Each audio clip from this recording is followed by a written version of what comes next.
Hello friends, Mandar here. I'm back with another video. Are you stuck in the endless green card backlog? Are you waiting for your green card forever because of your priority date?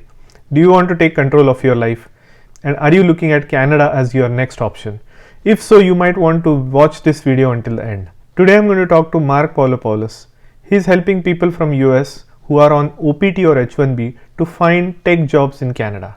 Through his company Syndesus, he is helping people to actually move to Canada, still working for their current employer in the US, but while in Canada and waiting for their PRs. He also has another company, Pathway to Canada, where he helps people to find tech jobs with startups in Canada. And all this is done through Global Talent Stream, the type of visa that Canada has for tech workers, and that visa can be obtained within weeks. I have made a special video on global talent search and you might want to check it here. But today let's talk to Mark Pavlopoulos and see what he has to offer. And just a reminder, this is not a paid promotion. I'm not getting any money to make this video. So with that said, let's talk to Mark.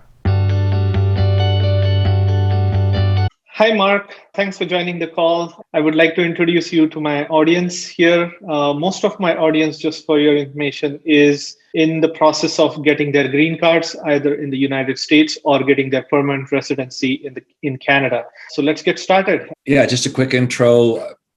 My name is Mark Pavlopoulos. I'm an American, and just like you, Mandar, I have spent some time living in Canada. So I've 20 plus years in tech in Silicon Valley in New York. I usually work for VC-backed tech companies, but also have a year in venture capital experience in Canada. I lived in Canada twice as a student. I was on a student visa. I did my MBA up there, University of Western Ontario, then came back to the US to work at a startup in Palo Alto because US is home.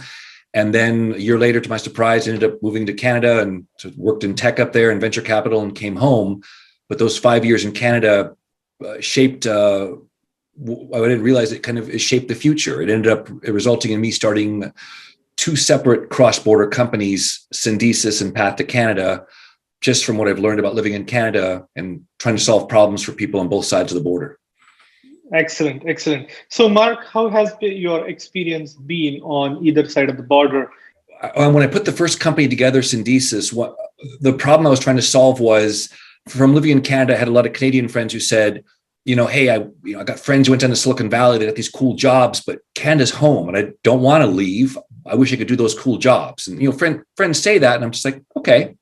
And then I was living in the US. I was in New York and Silicon Valley, San Francisco, and all my CTO friends or friends who were running engineering teams, they're always complaining, like, I can't find engineers here. Things are too expensive.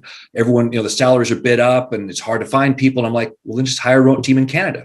And I kept, for people to look at me like, oh, wait, that's interesting. Makes sense. And then I realized, well, there's my first company. So that's where I launched Syndesus. I build engineering teams in Canada for venture capital-backed startups. I've had that company for 7 years. Where the Canadian immigration piece came in is one of my US clients in New York said, Mark, one of the engineers can't stay in the US. They want to move to Canada. You've built the team up there in Toronto. Can you help us? And I thought, well, I had work permits in Canada, 10 years back. I'll figure it out. And that's where a Canadian immigration lawyer, this is about 4 years back, said, well, it's this new global talent stream work permit program. I'm like, right. And he's like, oh yeah, we can move people across the border. He's like, give me a couple months and we'll get them in. Right. So I moved it. So then all of a sudden I realized, I'm like, oh, Syndesus we're a Canadian corporation. We employ right now 90 people. And I work with Canadian immigration. They said, well, we'll give you, permission, so many slots. Do you want 10, 20, 30? How many people we want to bring into Canada? I'm like, oh, yeah. I can move people from the US to Canada. So specifically talking about some example, how can you help a tech worker in say, United States who is waiting endlessly for their green card and who is working for a company basically in the United States, but he is now hitting a roadblock in terms of immigration. How can you help such an individual? So they have two. Both of them are tied to Global Talent Stream, Canada's work visa program. What I'm trying to do is I try and give people two different paths to get there. For a very small group of people, and we'll talk about this in a moment, there's the option to move your job. So what I'm usually doing is I'm educating someone in the US saying, the first criteria is, do you want to permanently leave the US? And that is a very personal question. So if your OPT expired and you're about to, and it's your last try, and you don't want to go, and you're running out of options, Canada becomes the ultimate option. So what I always want to say is, where are you personally? Have you looked, did your U.S. immigration lawyer tell you it's 40, 50, 70 years to get a green card, and you said, I don't want to live this way?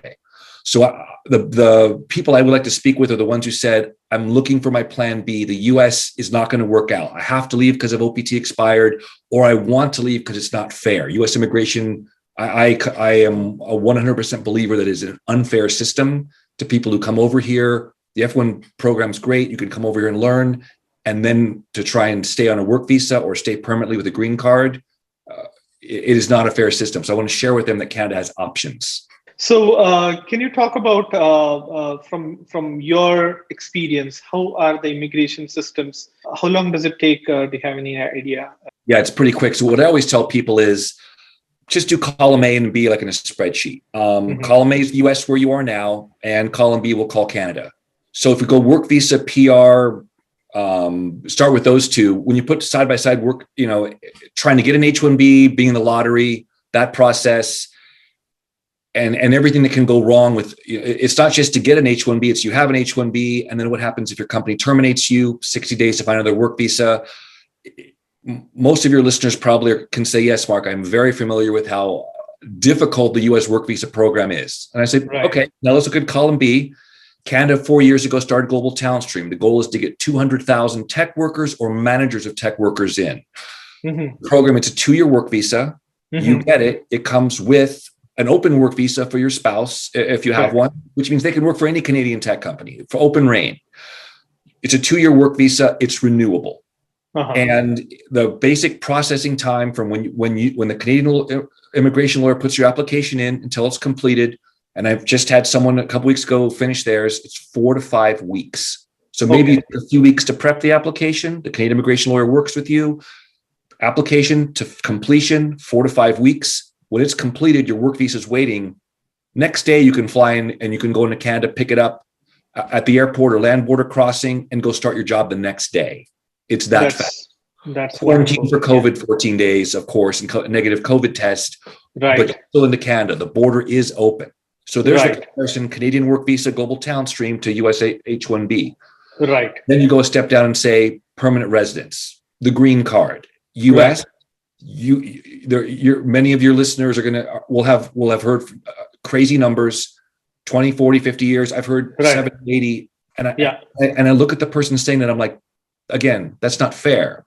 And they say, well, Mark, tell me about Canadian immigration. I say, okay, on express entry, it's a points-based system. You'd want to do them both in parallel. And I'm not a Canadian immigration lawyer, but we will have an event coming up with a Canadian immigration lawyer. Yes. We can talk through this. We'll talk through we'll go in detail about this. But when you picture you land in Canada with your work visa on day one, you have 50 points extra because you have a Canadian job offer, goes to express entry score, goes up 50. Exactly.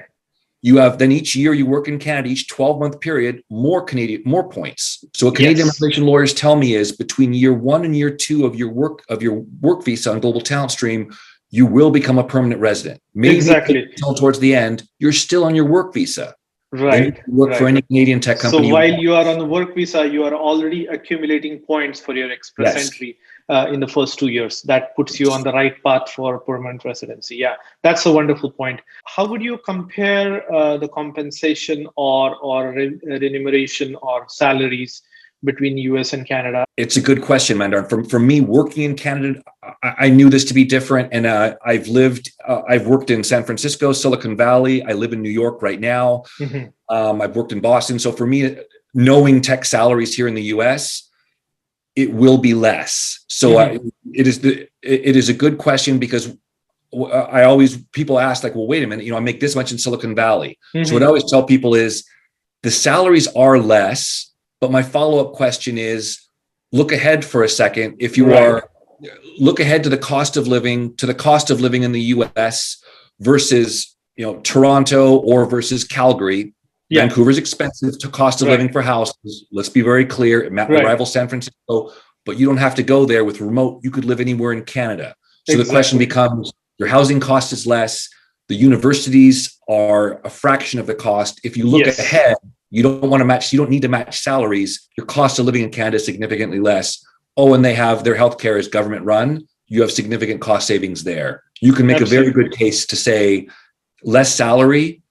But on the other hand, I talk to Canadian tech companies all the time. If you look at Shopify, Wealthsimple is rated $700 million. Yeah. There are certain companies in Canada who are paying extremely high salaries. You may get into Canada and say, my salary took a hit for a couple of years in a work permit. You become a Canadian permanent resident. Exactly. Go with that company you want. So do you have a recent example or a success story that you would like to share with my audience that has just gone through this process of moving from US to Canada? Yes, for Syndesis, which this is where we can move your US job to Canada. I'll give you an example of Pranav. Mm-hmm. And also on the Syndesis website, there's an interview with him. It's a really great story. So I take those words back. If you asked Pranav if it was a great story, when we were talking with him last summer, and he said his OPT was expiring early 2021 this year, it wasn't a great story for him in Dallas. We talked with his employer. They were a Texas-based company. They said, look, Pranav is a great part of our team. He's a great guy. We don't want to lose him. We came across Syndesis. We understand you can get him a Canadian work visa, move him across the border, and he'll still work for us. I said, yes, we can do that. First, the Canadian immigration lawyer qualified him. He's like, Pranav is perfect for the program. Tech background. He is an engineer. He has a tech degree, and Syndesis is going to give him a job offer. He was qualified. This is in the middle of COVID. So during summer, he filled out his GTS application. We started the process in July. By December, it was closer to 6 months due to COVID. He had his Canadian work permit was approved. Usually it's 4 to 5 weeks. During COVID, it went up to 12 weeks. Okay. And then again, Pranav asked the question of, it's middle of COVID, can I get into Canada? The border is open for work visa holders. He went across first week of January into Vancouver with his wife. He's living there now. We did an interview with him on Syndesis website. Pictures of him basically saying, I've started my life here. Vancouver's an awesome city. Same tech job I had, my same laptop, same pay, sitting in Vancouver on his way to Canadian permanent residence, where the US said, here's the date where you leave. Canada was welcoming to him. Do you want to get into what Syndesis does? We'll walk through it in detail, but the Syndesis, basically, it doesn't work for everyone. You think of the idea, like, I can move my tech job to Canada. That sounds simple, but what with the challenge in that process is, and I always want to be absolutely transparent, it's your company that has to buy into it. So the best companies found that buy into this, they're VC backed, they have good funding, they are willing to invest in a worker. So that with Pranav's company, it's the same situation of, can you work remotely permanently because you won't be traveling around the US? This is a one-way ticket to Canada. So both you have to feel good about this, and your manager, and usually sometimes in these calls, it's the HR manager, could be like the head of finance. Both of them may be on the call saying, we're basically saying your worker will never could be back in the US again. They're permanently in Canada, they're permanently remote. Well, these days, most tech jobs are. So we have to agree on that. I always ask the HR person, I say, what's the replacement cost if this person goes back home to Singapore, Pakistan, India, Ukraine, China? If their OPT runs out, what's going to happen? They say, I terminate them, they lose their job, we lose a wonderful person, and the replacement cost is $30,000 to $50,000. I'm like, yeah, that's typical replacement cost for a tech worker. Our fees will be less than that. And I always emphasize, there is no fee for the worker. They don't pay anything. Do you want to talk a little bit about the next interview that we will have with the Canadian immigration lawyer? What I found is that, Mandar, is the best way these presentations work is if there's an active Q&A session afterwards. Okay. Yeah. So Daniel Mandelbaum, I've worked with him for years. What he's going to walk through, he's going to say, let's do a quick overview of Canadian immigration. Okay. Express entry is one thing. Global talent stream is another. It's permanent residence versus work visa. You can do them both at the same time. He's going to walk through each of them on how you get PR in Canada and then how they interact, how you qualify for global talent stream, what fits. He's going to basically set the stage and say, here's the programs Canada has. Then I will follow up and say, okay, based on those programs, we're going to talk about, you're going to use global talent stream. A few of you can move your job to Canada. Let's walk through what Syndesis can do. It'll involve your employer.